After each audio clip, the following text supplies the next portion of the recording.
ओम नमः शिवाय। हर हर महादेव। दोस्तों, स्वागत है आप लोगों का हमारे शिवाजी एस्ट्रोलॉजी चैनल पर।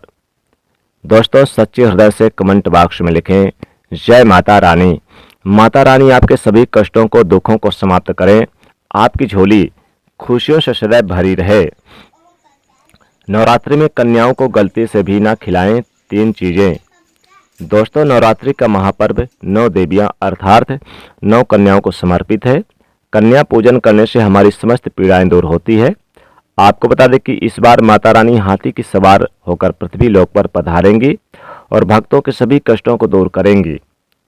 जब जब माता रानी हाथी पर सवार होकर आती हैं तब पृथ्वी पर फूल खिलते हैं और खूब वर्षा होती तथा हरियाली की उत्पत्ति होती है और जीवन सुखमय हो जाता है। इस बार नवरात्रि बहुत ही शुभ और मंगलकारी माने जा रहे हैं। इस बार शारदीय नवरात्रि 15 अक्टूबर से शुरू होकर 24 अक्टूबर को समाप्त होंगे।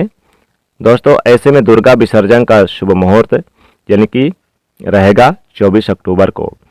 महाअष्टमी और महानवमी के दिन जो पूजन करने का विधान है कन्याओं का, इस बार महाअष्टमी 22 अक्टूबर और महानवमी 23 अक्टूबर को मनाई जाएगी। ऐसे में आप अष्टमी और नवमी को इन दोनों तिथियों पर कन्या पूजन अवश्य ही करें। शास्त्रों में 9 दिनों के नवरात्रि को बहुत ही शुभ और मंगलकारी माना जाता है और वहीं 8 दिनों की नवरात्रि को अच्छा नहीं माना जाता। ऐसे में 10 दिनों की नवरात्रि बहुत ही शुभ मानी गई है। शास्त्रों के अनुसार नवरात्रि के दिनों में माता रानी का पूजन करने से, कन्या पूजन करने से माँ अवश्य यानी कि अभय का वरदान देती हैं, खुशियों को वरदान देती हैं और घर में जैसे सच्चे हृदय वाले कोमल व्यक्ति के सभी संकटों का निवारण माता स्वयं करती हैं। माँ की उपासना से विनम्रता का विकास होता है। सभी कष्ट, दरिद्रता, दुख, गरीबी नष्ट हो जाते हैं। नवरात्रि में माता रानी का व्रत और पूजन किया जाता है, लेकिन नवरात्रि के दौरान सबसे ज्यादा महत्व होता है कन्या पूजन का। दोस्तों, माना जाता है कि व्रत और उपवास से माता रानी इतना प्रसन्न नहीं होती जितना कि कन्या पूजन से होती हैं। नवरात्रि में छोटी छोटी कन्याओं को माता रानी का स्वरूप माना जाता है। कन्याओं को भोग लगाया जाता है, उन्हें प्रसन्न किया जाता है और बदले में आशीर्वाद मांगा जाता है। कन्याओं को प्रसन्न करने के लिए गिफ्ट आदि उपहार वगैरह दिए जाते हैं। माना जाता है कि अगर कन्याओं को कोई भेंट दी जाए और उसे खुशी खुशी वे स्वीकार कर लें तो इसका मतलब है माता रानी अर्थात माता वैष्णो ने वो भेंट स्वीकार कर ली। जिन पर कन्याएं प्रसन्न होती हैं तो समझो उन्हें माता रानी का आशीर्वाद मिल गया और माता रानी की कृपा से उन्हें मुंह मांगा वरदान प्राप्त होता है। नवरात्रि में 2 साल से लेकर 10 साल तक की कन्या का पूजन होना चाहिए। अष्टमी अथवा नवमी को कन्याओं के पैर धोकर भोजन कराना, उपहार आदि देना श्रेष्ठ माना जाता है। दोस्तों, कैसे करें स्वागत? दोस्तों, कन्या जब आपके घर में आए तब सभी के पैरों को दूध से, पानी से उनके पैरों को धुलाना चाहिए। फिर उसके बाद कन्याओं को किसी साफ जगह पर जमीन पर कपड़ा बिछाकर बैठाना चाहिए। उनके माथे पर अक्षत, फूल और कुमकुम लगाना चाहिए। फिर उसके बाद भोजन ग्रहण करवाना चाहिए। लेकिन हमेशा याद रहे, कन्याओं की थाली में 3 पूरियां कभी न रखें, इसे शुभ नहीं माना जाता।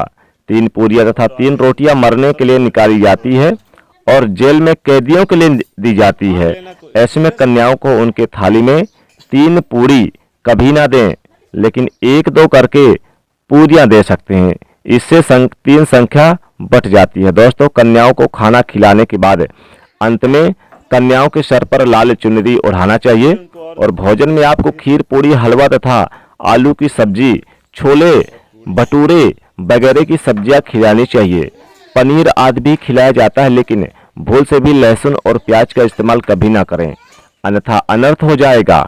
अक्सर कई लोग कन्याओं को कुरकुरे का पैकेट, चिप्स वगैरह पैकेट खिलाते हैं, जो कि ये घोर अनर्थ माना जाता है क्योंकि इसमें लहसुन प्याज का इस्तेमाल होता है, जिसके कारण आपका व्रत खंडित हो सकता है।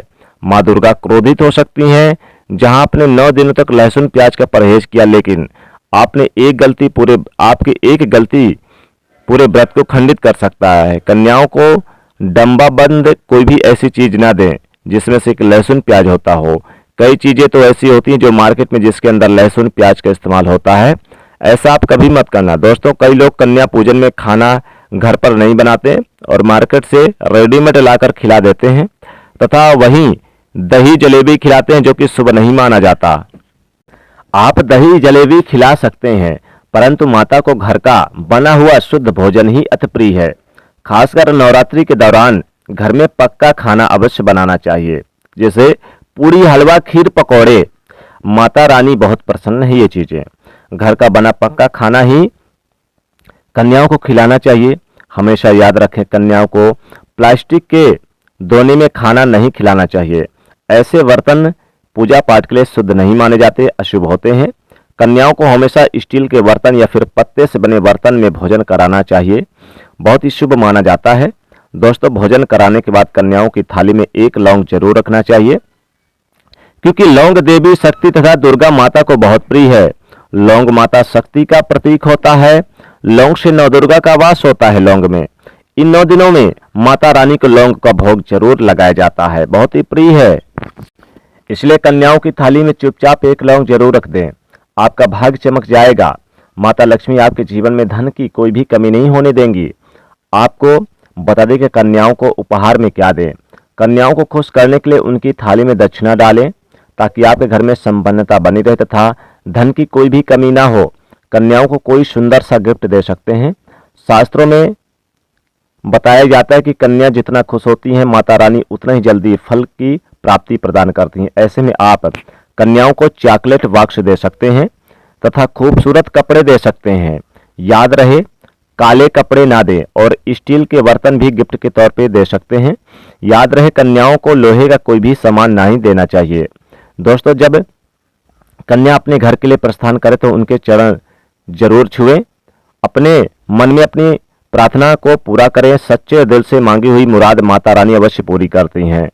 दोस्तों, नवरात्रि के दिनों में अगर मिल जाए आपको ये संकेत, तो समझो माँ दुर्गा आपके घर में आ चुकी हैं।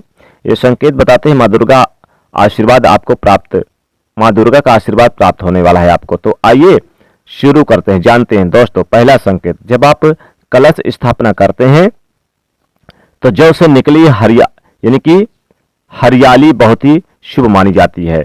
जो आप जो बोते हैं, अगर वो हरी हरी निकल आए, बड़ी हो जाए घास, तो बहुत ही शुभ माना जाता है।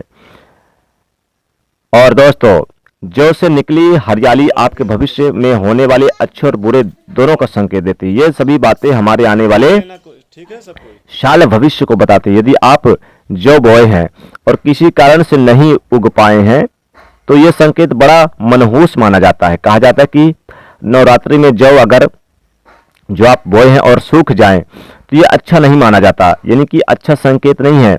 ये साल आपका खराब जाने वाला है तथा घर में कोई बीमारी आने वाली है, घर में हानि होने के संकेत है, क्योंकि आपने कोई ना कोई गलती ऐसी कर दी जिसके कारण आप अपने भक्तों के ऊपर माता रानी नाराज हो गई हैं। इसलिए माता से आप क्षमा याचना मांगे, भक्तों को अवश्य माफ कर देती हैं माता रानी। दोस्तों, यदि जौ हरे भरे हो जाते हैं तो यह शुभ संकेत होता है। इससे आने वाला समय आपका बहुत ही शुभ माना जाता है, धन लाभ होता है। 1 रुपए का सिक्का या चांदी का सिक्का जो आप जौ के बीचों बीच अगर मिट्टी में दबा दिया जाए, तो घर में सुख समृद्धि हावी होती है, माता रानी कृपा बरसती है, माता रानी माँ लक्ष्मी दौड़ी चली आती हैं। जौ के अंदर हमेशा 1 रुपए का सिक्का जरूर डाल के रखना चाहिए, ये बहुत ही शुभ माना जाता है। तो इस प्रकार से दोस्तों, आप लोग यानी कि कन्याओं को भोजन खिलाते समय इन चीजों का विशेष रूप से ध्यान रखिएगा। कन्याओं को गलती से भी ये चीजें ना दें, और कौन सी चीजें कन्याओं को खिलाना है, ये जो हमने आपको बताया है। तो दोस्तों, अगर आप भी माता रानी की कृपा पाना चाहते हैं तो वीडियो को लाइक जरूर करें, इसे सभी दोस्तों को शेयर करें और चैनल को सब्सक्राइब करें। जय माता रानी।